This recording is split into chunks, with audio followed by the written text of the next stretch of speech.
안녕하세요. 코리아 누터입니다. 좋아요, 구독 눌러주세요. 잘 계신지 모르겠습니다. 6월에 막바지에 접어들었습니다. 코로나 사태가 점점 우리나라는 소강 상태이죠. 물론 확진자가 나오고 그런 것을 보았을 때는 좀 아직도 사라진 거 아니, 그런 느낌이 잘 안 온다 이렇게 얘기하실지 모르지만, 실질적으로 확진자가 나오는 것을 보면 해외여행이나 이쪽에서 전파자가 또 전파하는 그런 경우가 상당히 많죠. 선교활동이나 이런 쪽에서요.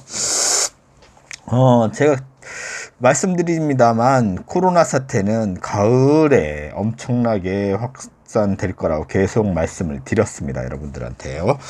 그리고 아베 얘기를 제가 계속 말씀을 드렸습니다. 올해 안에 물러날 것이라고 단언컨대 말씀을 드렸고요. 예측을 했죠, 여러분들한테. 그리고 또 하나, 지금 남과 북이 좀 상당히 안 좋은 분위기로 가고 있는데요. 남과 북에 대해서 또 말씀을 드릴까 합니다. 남과 북이 이 상태로 계속 합니다. 우리나라와 북한은. 지금 북한이 상당히 어려운 시기라고 계속 말씀을 드렸고요. 지금 경기가 완전히 바닥을 찍었어요. 물가 상승이 엄청나고요. 북한은 지금 코로나 사태로 인해서 경제가 완전히 끝장나기 일보 직전까지 왔습니다만, 아직 깨닫지 못하고 있는 게 있어요. 북한이요. 뭐냐면, 북한을 도와줄 나라는 중국이 아니고 미국도 아닙니다. 오판을 하고 있어요. 우리나라밖에 없습니다. 북한을 제대로 도와줄 나라는. 중국이 도와주고는 있지만 그들은 연명주를 도와주는 것 뿐이에요. 연명을 하기 위해서 북한을. 체제가 붕괴되면 그 피해가 막심하기 때문이죠. 그리고 이제 또 하나 얘기를 할 건데, 이제 좀 이따가 말씀드리겠습니다만, 미국에서 남북한 통일에 대해서 전에 지도를 그렸는데, 결국 나눠먹기 식으로, 강자들이 나눠먹기 식으로 가려고 하는 그런 그림이 있어요. 제가 나중에 영상을 띄우겠습니다만, 그런 발생을 하고 있다는 거죠. 결국은 자주국방을 가고 자주적인 힘으로 우리나라가 북한의 통일을 해야 되는 것이고, 그렇게 갈 것입니다. 제가 단언컨대 말씀드리지만 통일은 10년 안에 충분히 이루어질 것입니다, 여러분들. 통일은요. 그리고 또 하나, 이제 주식시장을 계속 제가 말씀드렸어요. 6월엔 떠나시라고. 떠날 요건들이 점점 계속 만들어지고 있죠. 공매도 제도나 세금에 관련한 거래세나 이런 거에 대해서 양도소득세를 띈다는 얘기도 나오고 있고요. 어쨌든 떠나십시오. 떠나셔야 된다는 거.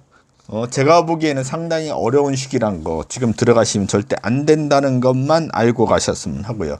통일에 관해서도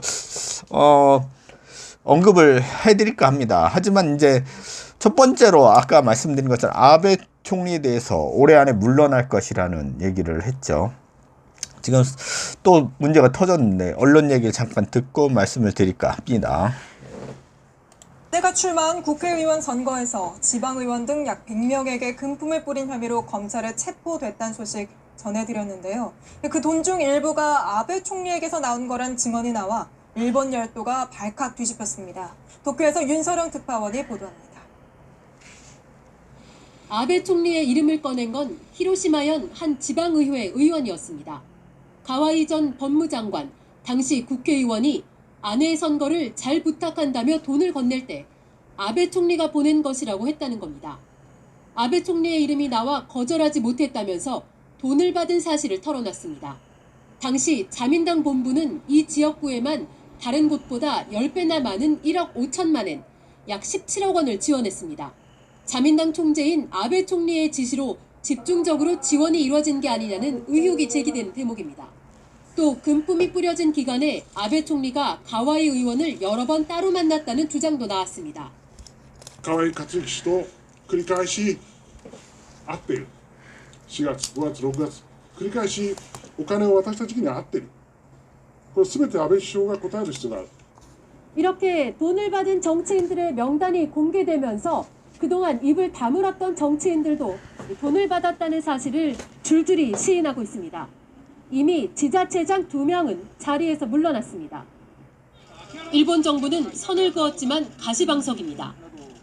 捜査中の件であり、政府としてコメントすべきじゃないと思います。 얘기 들으셨죠? 이것뿐만 아니라 일본에 올해 대지진이 날 확률이 높다고 말씀드렸습니다. 어쨌든 간에 아베는 물러날 것입니다. 그리고 남북 간의 얘기도 할 건데요. 제가 물론 미국도 얘기를 하겠습니다. 미국은 제가 분명히 말씀드렸어요. 점점 우리나라에 대한 힘이 약해질 거라고 말씀을 드렸고요. 뭐 지들 나름대로 통일에 대한 우리나라가 아니니까 지들 나름대로 계획을 잡은 게 나왔죠. 지도가 나왔습니다. 이 얘기도 좀 후반부에 말씀드릴 겁니다. 지금 언론사 얘기를 잠깐 듣고 마저 말씀을 나눌 건데요. 결국 우리나라는 자주적인 힘으로 가야 된다는 거, 그거를 알고 가셨으면 합니다. 그리고 또한 결론부터 말씀드리자면 우리나라와 북한은 올해 이렇게 계속 갑니다. 큰 지원도 없이 북한을 이렇게 가요. 북한 주민들은 안타깝지만 더 큰 고통을 겪을 거고요. 내년 가면 더욱더 힘든 고통의 연속이 될 거예요. 북한이요. 지금 굶는 사람이 엄청난데요. 더 어마어마한 사람들이 고통 속에 지낼 것입니다. 진짜 초유의 사태가 벌어질 거예요. 일단 언론 얘기, 지금 돌아가는 언론 얘기를 마저 하고 통일에 관한 이야기와 우리나라의 성장률에 관한 이야기, 그런 얘기를 말씀드릴까 하는데요. 추상적인 얘기가 아니고요. 제가 말씀드리는 건 다 통계를 통해서 말씀드린 것이고, 국회에 보고된 얘기와 언론에 관한 이야기, 여러 가지 여러분들이 알지 못하는 정보들을 알려드리는 겁니다. 일단 언론 말씀을 들어보세요. 언론을. 가장 비열한 방식으로 북한에 대한 비방 중상이 늘어났다면서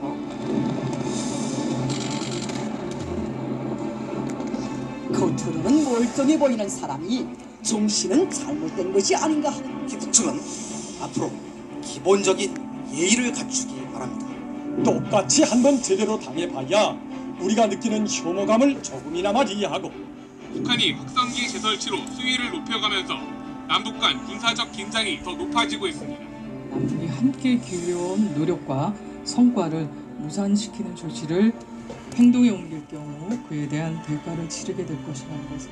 조선인민군 총참모부가 당중한 군사위원회 제7기 제5차 회의에 제기한 대남 군사행동 계획들을 보류했습니다.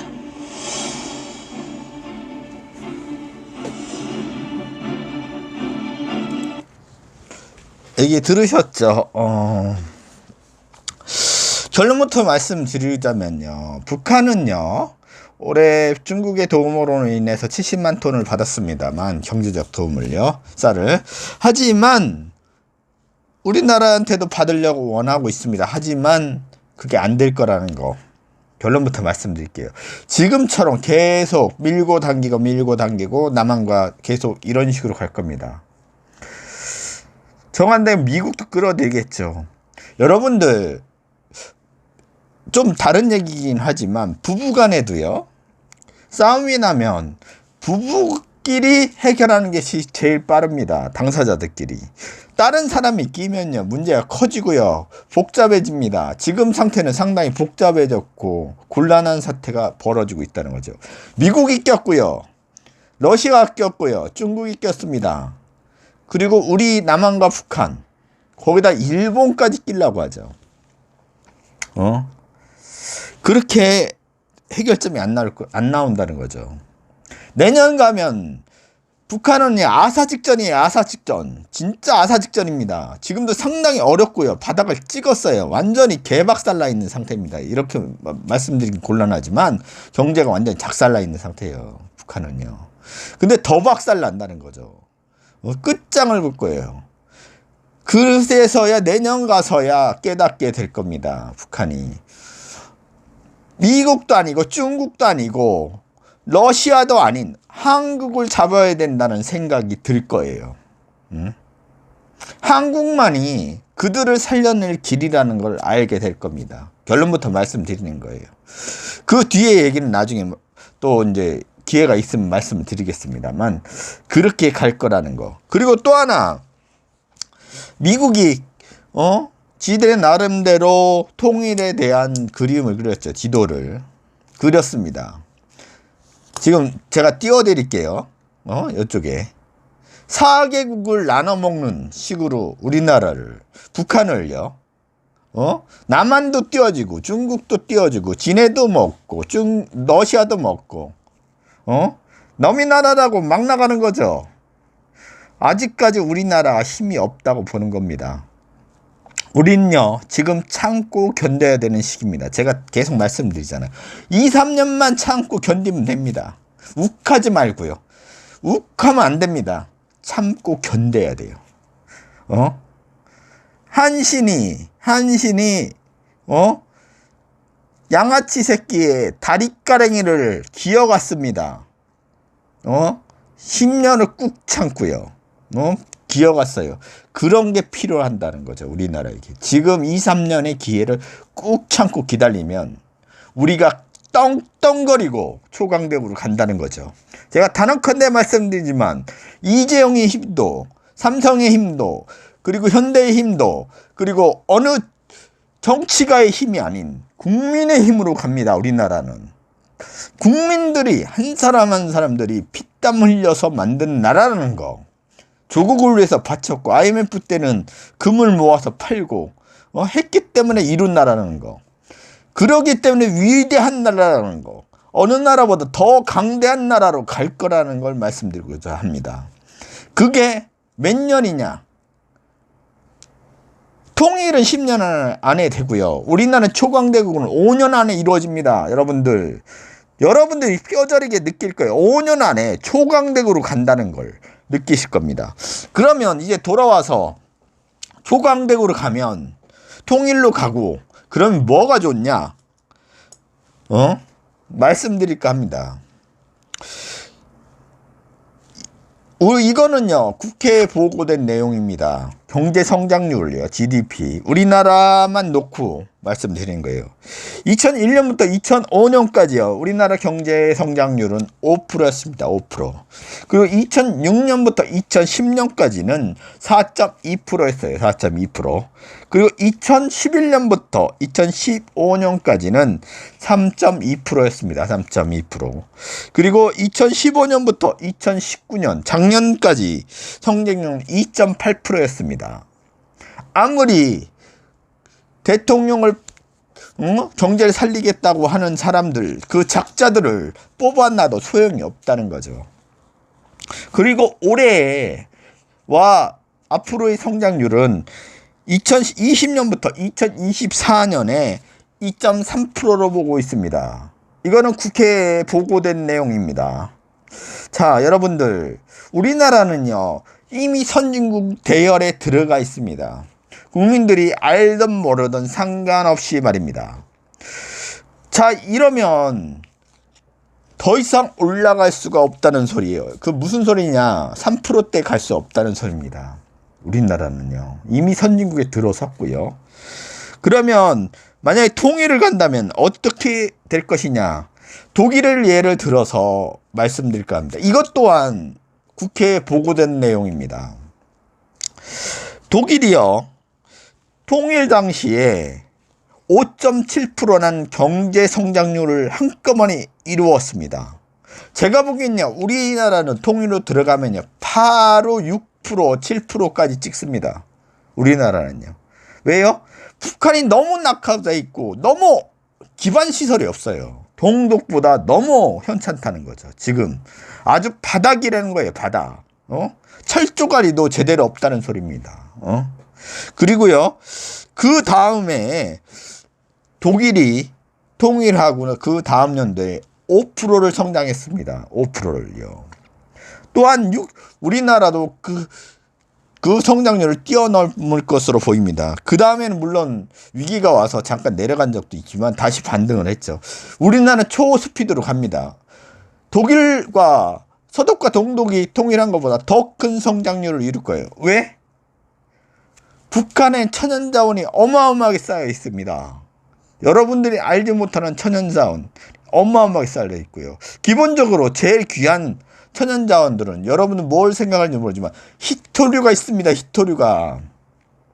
히토류가요.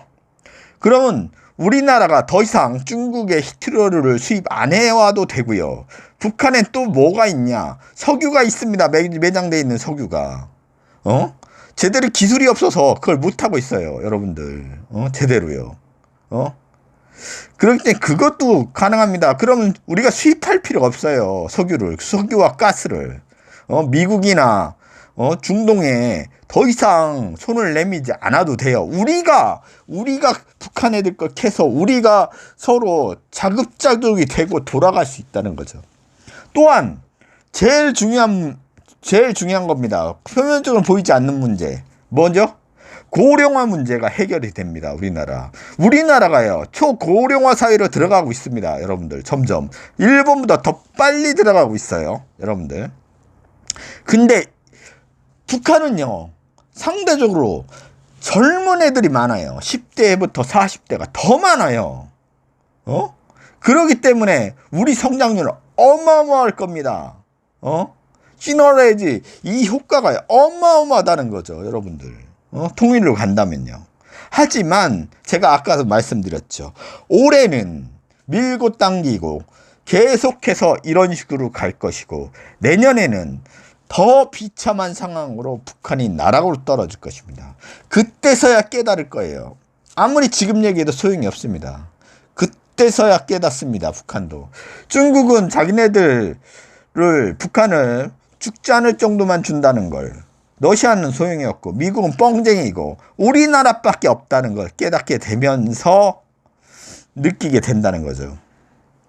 그리고 나서 2022년부터 본격적으로 우리나라와 북한의 교류가 심해질 거예요. 물론 그 안에 변수는 있습니다. 갑자기 김정은이 죽거나 북한 안에서 쿠데타가 일어나서 더 빨리 통일될 수는 있지만 그렇지 않아도 된다는 거죠. 안 와도 10년 안에 북한은 그걸 깨닫고 열 수밖에 없고요. 열리면 통일로 가는 속도는 더 빨라진다는 거죠. 2, 3년만 참고 견디면 됩니다. 지금 직장을 잃으신 분들도 많고 코로나 사태로 인해서 매출이 떨어진 분도 많아요. 그리고 또 하나 아파트 잔금 못 치르신 분도 상당히 많죠. 정부가 지금 잘못된 게 아니라 기존에 해왔던 정부가 잘못된 겁니다. 다른 정부가. 돈이 한 푼도 없는데 잔금까지 다 보증을 해줬어요. 옛날에 은행들이. 그거 잘못된 거라는 거죠. 지금 갭 투자꾼들한테 지원하면 절대 안 되고요. 그리고 대기업한테 함부로 지원하면 안 된다는 거죠. 물론 일부 항공 회사들은 약간 지원해야겠지만 자구책이 없는 회사들을 밀어주면 절대 안 되고 오히려 국민들한테 제2차 재난기금을 적극적으로 밀어줘야 됩니다. 그래야지 우리나라가 더 빨리 일어날 수 있어요. 그거를 깨달은 분들이 많지가 않다는 거죠. 국민들한테 돌아가면요 경제가 더 빨리 돌아갑니다. 하지만 기업한테 돌아가면요 얘네들은 그게 아니에요. 계산하기 바빠요. 한심하게 짝이 없는 대기업들이 많다는 거죠. 다 그런 건 아닙니다만 어쨌든 간에 총 정리를 말씀드리자면 아베는요 올해 무너지고요. 무너집니다. 사퇴할 거고요. 일본의 대지진이 일어날 확률이 상당히 높다는 거. 그리고 남북 간의 이런 대치 관계는 계속해서 이뤄질 거라는 거. 그리고 2, 3년의 고통은 우리나라가 참고 견뎌야 된다는 거. 그렇기 때문에 여러분들도 그걸 준비하고 가셨으면 좋겠습니다. 그것만 참고 견디고 이겨내신다면 우리는 초강대국으로 간다는 거죠. 누가 말려도 미국이 말려도 중국이 말려도 러시아가 태클을 걸어도 일본이 다리를 걸고 엎어치기를 해도 우리나라는 초강대로 갑니다. 그것만 알고 가셨으면 좋겠습니다. 잘 참고 견디시고요. 2, 3년을. 우리는 참고 견디면 우리 자손들에게 부유한 대한민국을 남길 것입니다. 우리가 최선을 다했을 때 그 모습을 보여줄 수 있다는 거죠. 우리나라는 지금까지 많은 고통과 어려움을 겪었습니다, 여러분들. 그러나 언제든 우리 국민들은 옳았습니다. 정치인들이여 헛발질하고 대기업들이여 갑질했지만 우리나라 국민들은요 똑바로 올바르게 갔습니다. 지금처럼 간다면 우리나라는 초강대국으로 갈 겁니다. 여러분들이 느낄 거라는 거죠. 언제? 5년 안에 느낄 거고요. 통일은 10년 안에 이루어질 것입니다. 물론 변수가 일어나서 북해 문제가 생기면 더 빨리 이루어질 거고요. 그것만 알고 가셨으면 좋겠습니다. 항상 건강하시고요. 부자 되시기 바랍니다. 가을을 준비하시고요. 가을에 오는 코로나를 위해서 3개월치 비상식량을 항상 준비하시기 바랍니다. 지금까지 코리아 누트였습니다. 좋아요, 구독 눌러주시고요. 모두 부자 되세요.